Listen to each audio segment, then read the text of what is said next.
Hello दोस्तों, नमस्कार। मेरा नाम है रोहित कुमार। आपका स्वागत है हमारे इस यूट्यूब चैनल पे। आज हम बात करने वाले हैं समांतर माध्य के बारे में कि आखिरकार समांतर माध्य होता क्या है। तो सबसे पहले बात तो हम जान लेते हैं कि समांतर माध्य को और क्या कहा जाता है। इसको माध्य, औसत या फिर एवरेज कहा जाता है। तो पहले बात तो जान लेते हैं अब एवरेज होता क्या है। मान लीजिए कि घर में 5 सदस्य हैं, 5 गो सदस्य हैं, 5 व्यक्ति हैं। अब इन पांचों व्यक्तियों में हम मान लेते हैं कि 2 लोग कमाई करते हैं या फिर 3 लोग कमाते हैं। कोई 30,000 महीने का कमाता है, ये 30,000 कमाते हैं, और ये 60,000 कमाते हैं, और मान लेते हैं ये 2,000 कमाते हैं, और ये 2 व्यक्ति बिल्कुल भी नहीं कमाते हैं। घर में अलग अलग सदस्य होते हैं।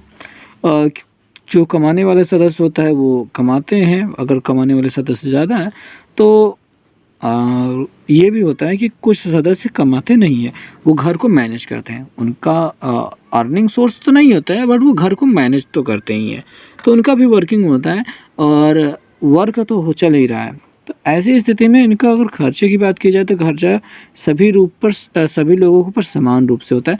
हालांकि खर्चा कम ज़्यादा हो सकता है, लेकिन कोई ज़्यादा या कम खर्च कर सकता है, लेकिन एक प्रकार से ये होता है कि हाँ, एक परिवार के अगर औसत आय की बात की जाती है, एवरेज में कितना कमाई हो रही है, तो वो एवरेज देखा जाता है कि यहाँ पे हर एक व्यक्ति कितना लगभग कमा रहा है, वो देखने की बात होती है। तो अगर अभी यहाँ पे हम देखा जाए कि ये 5 व्यक्तियों का जो परिवार है वो कितना कमा लेता है महीने का, जबकि महीने में 3 सदस्य कमा रहे हैं, 2 सदस्य नहीं कमा रहे हैं, तो इसको निकालने के लिए हम सभी को जोड़ लेते हैं कि कितना परिवार की कुल कमाई है। तो 60 और 3 जोड़ने पर हो जाएगा 90,000, 90,200, 90 2 92,000, यानी कि 92,000 की इधर कमाई हो रही है पूरे 5 परिवार के सदस्य की। और इसको 5 से अगर हम डिवाइड करते हैं तो 5 से डिवाइड करने के बाद 5 एकम 5 बचेगा 4, 5 अट्ठे 40 और 5 चौके 20, तो इतना कुल मिला मिल गया। तो 18,400 रुपये हम कह सकते हैं कि ये हर एक व्यक्ति औसत रूप में कमाई कर रहा है। तो यही होता है औसत, जहाँ पे हम समझते हैं कि परिवार का हर एक सदस्य लगभग इतना कमाई कर रहा है, वो चाहे डायरेक्टली करे या ना करे। एक दूसरे एग्जाम्पल के तहत हम समझते हैं, जैसे कि 4 दोस्त चाट खाने गए, ठीक है। किसी के पास पैसे ज़्यादा है, जैसे 50 रुपये हो गया है, किसी के पास 10 रुपये है, एक शख्स है जिसके पास 1 रुपये नहीं है, और एक के पास 40 रुपये है। अगर ये चारों दोस्त चाट खाने जाते हैं तो अगर ये मैक्सिमम कितने रुपए का ये खर्च कर सकते हैं, क्योंकि अगर यहाँ पे हम ये लेते हैं कि को हर का अपना अपना खर्चा नहीं है कि ये व्यक्ति अपने हिसाब से खर्चा करेगा, इसको कुछ देगा ही नहीं। मतलब ये जो जीरो वाला है, अगर वो उसके पास पैसे नहीं तो वो क्या इनके साथ जा रहा है तो वो खाने ही नहीं मिला। तो मतलब मैक्सिमम कितना रुपए हम खर्च कर सकते हैं अगर चारों को एक साथ देखा जाए तो इस प्रकार के जब इनके पास इतना इतना पैसा है। तो हम पहले जोड़ लेते हैं कि सभी के पास कितना है। तो यहाँ पे 50 10 60, 60 10 हो गया 40, और 40 50 60 40 100 रुपये होगा चारों लोगों के पास मिला करके। और ये 100 रुपये अगर हम चारों में डिस्ट्रीब्यूट करें, चारों को बराबर बराबर बांटे, तो 25 रुपये मिलते हैं। यानी कि हम कह सकते हैं जो 25 रुपये है, 25 रुपये अगर सभी बराबर बराबर खर्चा करते हैं, सभी के हिस्से में बराबर बराबर खर्च जाए तो 25-25 पड़ेगा। तो वही क्या है, अपना औसत है। तो मेन रूप से औसत क्या होता है ये आपको मैंने समझाने की कोशिश की है।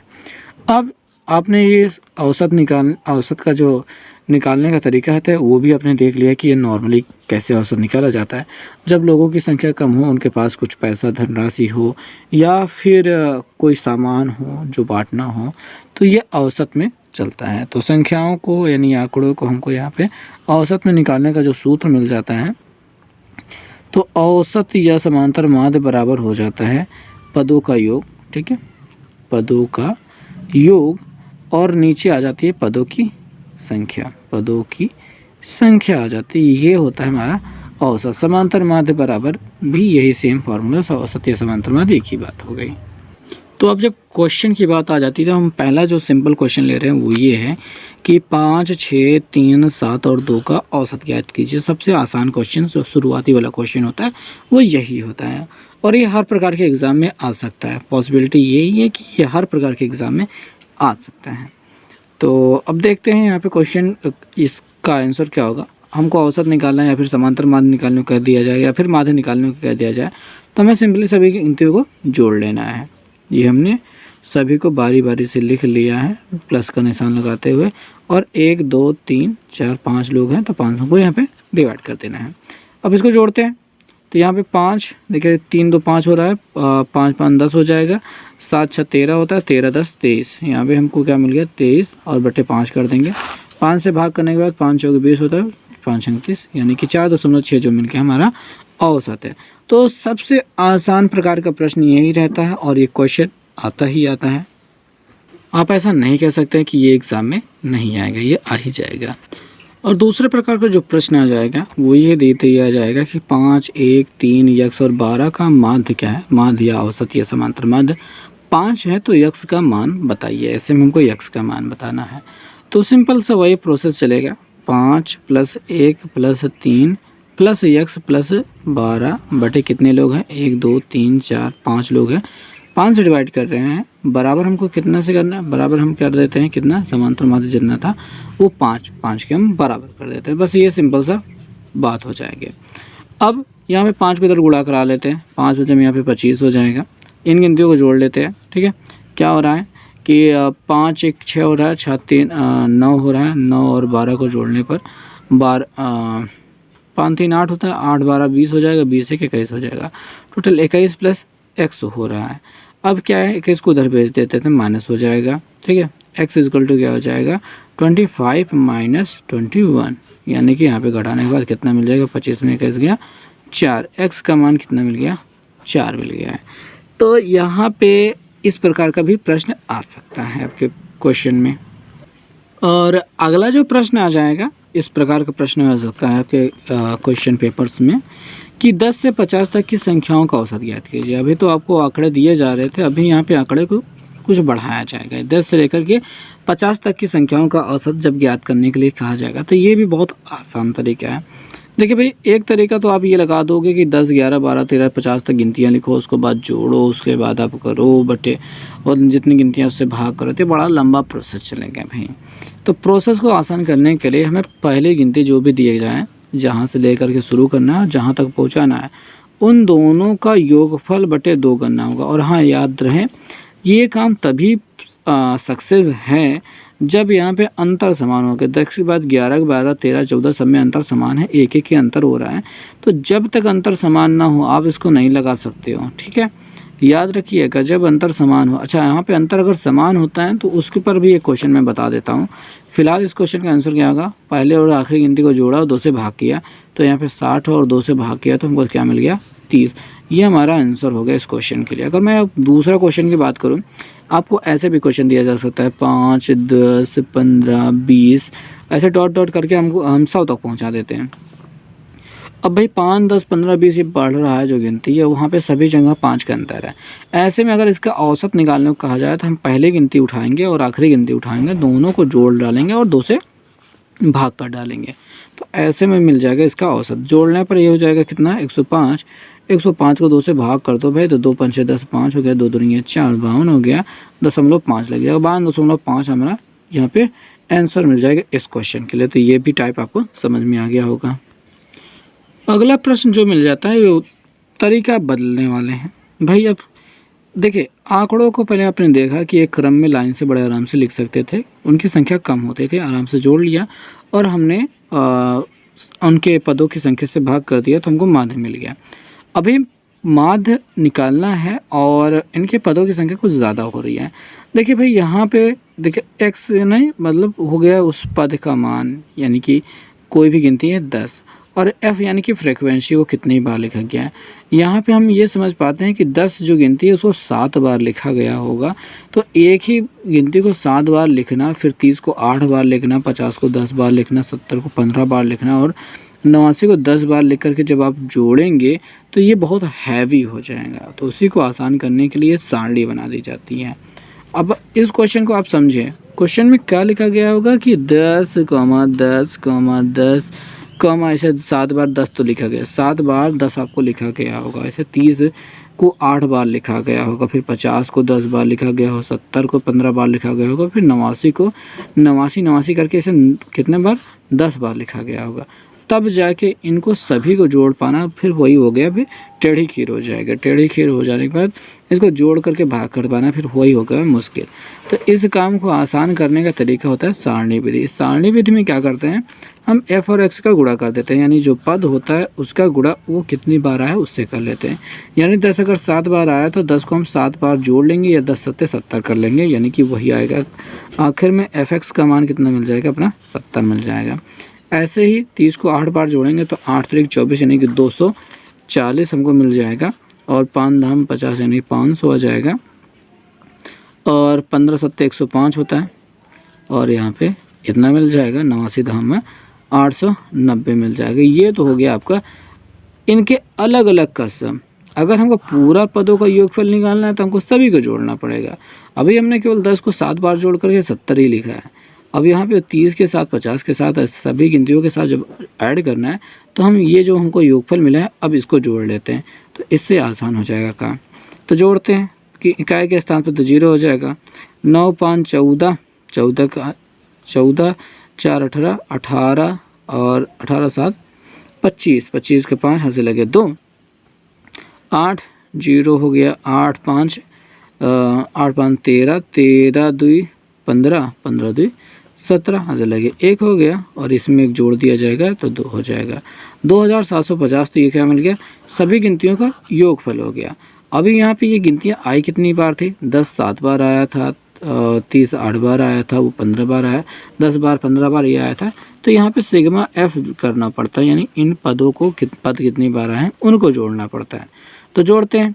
8 7 15, 15 5 20 को 0 यहाँ से लगे 2, 1 2 3, 3 2 5 हो गया। यहाँ पे 50 बार 50 गिनतियाँ हो गई हैं। तो अभी हमको क्या करना है, ये हमको योगफल मिल चुका है और ये कितने पद हैं वो भी मिल चुका है।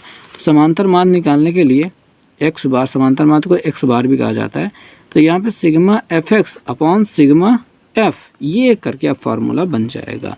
और वैसे ये सिग्मा एफ एक्स का मतलब होता है सभी पदों का योगफल है, सिग्मा एफ मतलब सभी पद कितनी बार आए हैं वो चीज़ हो गई है। तो यहाँ पे 2750 हमने लिख लिया, ठीक है, और यहाँ पे 50 हमने डाल दिया। 0 से 0 से कैंसिल कर दिया, 5 5 25 हो गया, और 2 बचेगा तो 5 5 25 हो गया। तो x बार इजकल टू क्या हो गया, 55 हमको मिल गया। यहाँ पे यही हो गया हमारा समांतर माध्य कह लीजिए, माध्य कह लीजिए, औसत कह लीजिए, कोई भी कह लीजिए, यही होगा।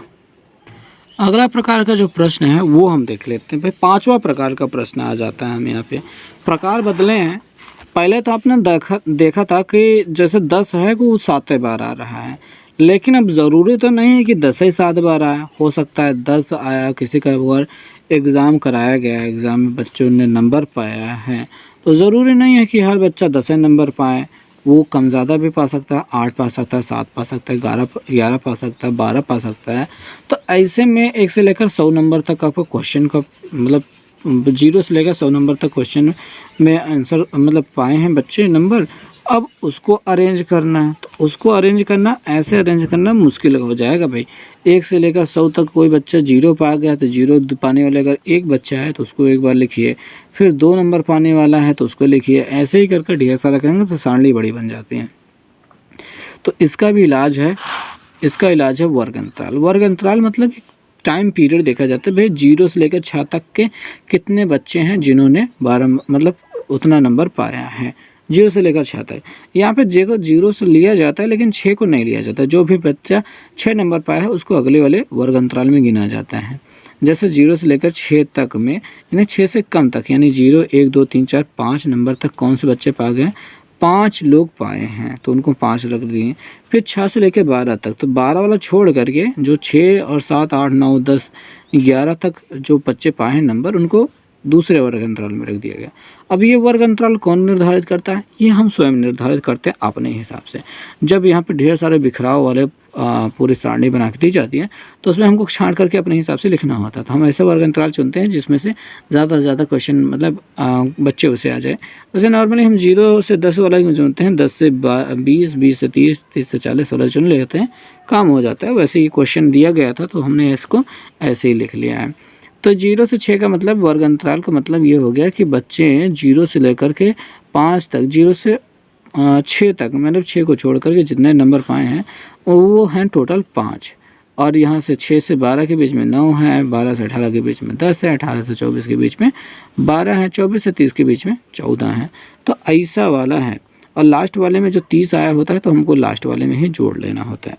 तो ये हो गई अपनी बारंबारता सारणी। और अब यहाँ पे हमको समांतर माध्य कैसे निकालना है, वो निकालने के लिए भी हमको x का मान निकालना पड़ेगा। ये बारंबारता तो जो हो गई या f हो गई, इसमें कोई चेंज नहीं आएगा, बस इसी को चेंज करके हमको x वैल्यू निकालनी है। x क्या होता है, यही अपना पद, ठीक है, उसके समकक्ष उसका औसत पद हम निकाल लेते हैं, यानी कि इनका औसत एवरेज हम यहाँ पे निकाल लेते हैं।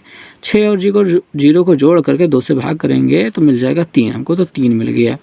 12 6 18 और 18 को 2 से कर भाग करोगे तो कितना मिल जाएगा 9।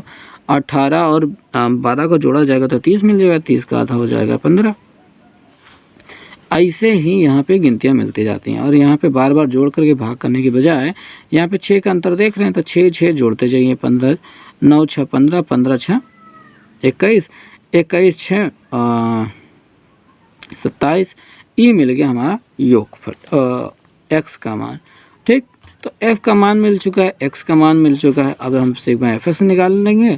पहले बात तो fx निकाल लेते हैं, f और x का गुणा करा लेते हैं, 5 3 15 हो गया, 9 9 81 हो गया, 18 लिख दिया सॉरी 81 हो गया, 15 धाम 150 हो गया। और 21 और 12 गुणा कर देंगे, 21 दूना 42 का 2 यहाँ से लगे 4, 21 से कम 21 4 25, इतना हो गया।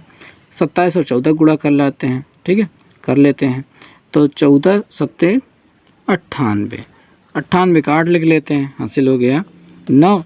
और 14 दूनी 28, 28 9 होता है 37, तो यहाँ पे 37 लिख लिया। तो यहाँ पे fx का मान मिल गया। अब इनको जोड़ डालते हैं क्योंकि हमको सिग्मा fx चाहिए, और यहाँ पे जोड़ डालेंगे तो सिग्मा f मिल जाएगा। तो इधर की ओर से शुभारंभ करते हैं, जोड़ते हैं। तो 4 2 6 होता है, और 9 6 9 4 9 5 14 हो रहा है, यहाँ पे 14 हो रहा है, यहाँ पे 6 हो रहा है, 14 6 20 होता है, 20 को 0 से लगे 2 हो गया।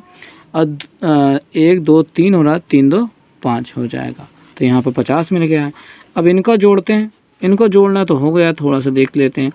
8 8 2 10, 10 की 11, 11 5 16 से लगे 1, और 7 5 12, अब 12 5 17, 17 17 के 18 19 19 8 27, 7 हाथ से लगे 2, 3 2 5 5 1 6 6 2 8, तो 876 मिल गया है। और अब हम निकाल लेंगे इसका समांतर माध्य। तो समांतर माध्य निकालना फिर वही बात हो गई, अब आसान हो चुका है, ठीक है। यहाँ पे 50 से भाग कर देंगे तो अपन जो भाग देने पे निकाल लेते हैं, 5 से भाग कर लेते हैं, यहाँ पे 10 रखते हैं, 5 1 कम 5 और बचेगा 3, तो 5 7 35 हो जाएगा, बचेगा 2, 5 5 25 दशमलव 5 2 नहीं 10, इतना मिल गया। 10 से भाग करेंगे अंक पे दशमलव लग जाएगा, तो 17.52 मिल जाएगा। तो ये हो गया समांतर माध्य। समझ में आया ना भाई कि कैसे वर्ग अंतराल अब लेना पड़ेगा।